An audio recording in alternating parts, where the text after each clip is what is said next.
This is the perfect way to overline your lips by a board-certified dermatologist. I'm a cosmetic injector, so I really try to emulate what I do as far as overlining, like I would injecting a patient to get fuller lips, such as lip filler. Okay, so you want to focus on the medial area, so the middle. You don't want to really overline the top here as it'll look unnatural. We have tubercles in our lips. One's here, here, here, and here, and those are where like it's a little bit more full.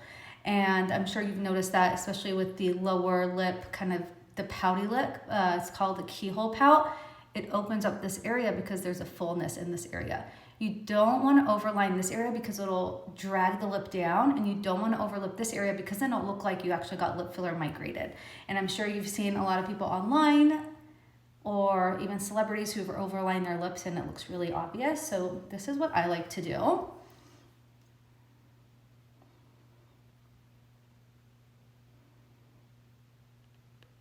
I like to create a little V there. Some people do like to go across, and that's fine, but I think completely obliterating your Cupid's bow makes it look like you got, again, a lip lift, surgical lip lift, which does not look like really natural. It looks like really like bunny-like, or it just looks like you overline your lips. So really be careful about not just going across. So I like making an X with my lip kind of going like this.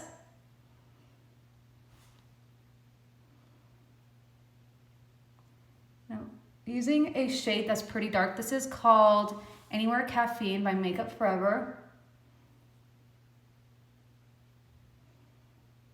And I'm just really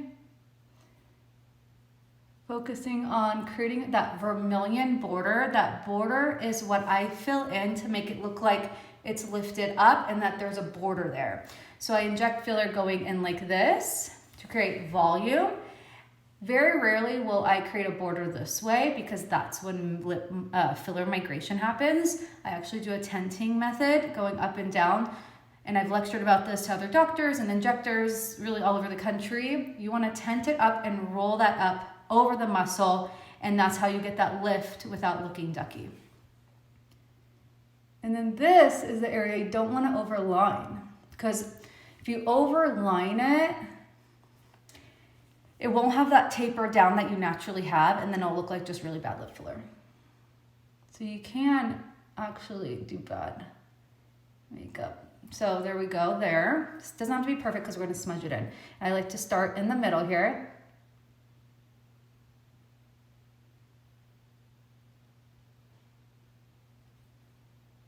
So the only place you're actually really overlining, again, is the middle. You don't need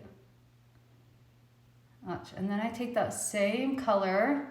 You want a really nude color too, like pretty dark in order to line. So there she is. And then I like to use a really like nude. This is Jeffree Star in Mannequin. Those are where the tubercles are. And you're gonna use your fingers,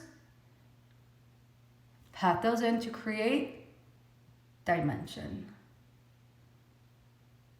And again, this is where I fill lips more dramatically. You see that?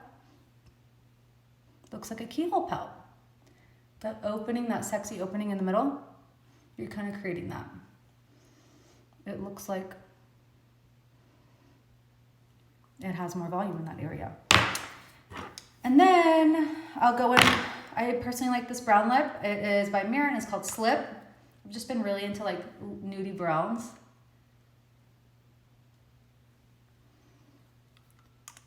So it makes it a little bit more natural looking.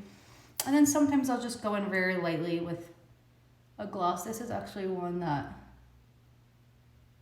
also plumps. It's by Buxom. And then again, if you're just, again, focusing on those areas to pop them out. Like shininess pops out, contour goes in. You guys know that brown, that's why we go chisel it here, that's why we highlight here. Same with the lippies. So there she is.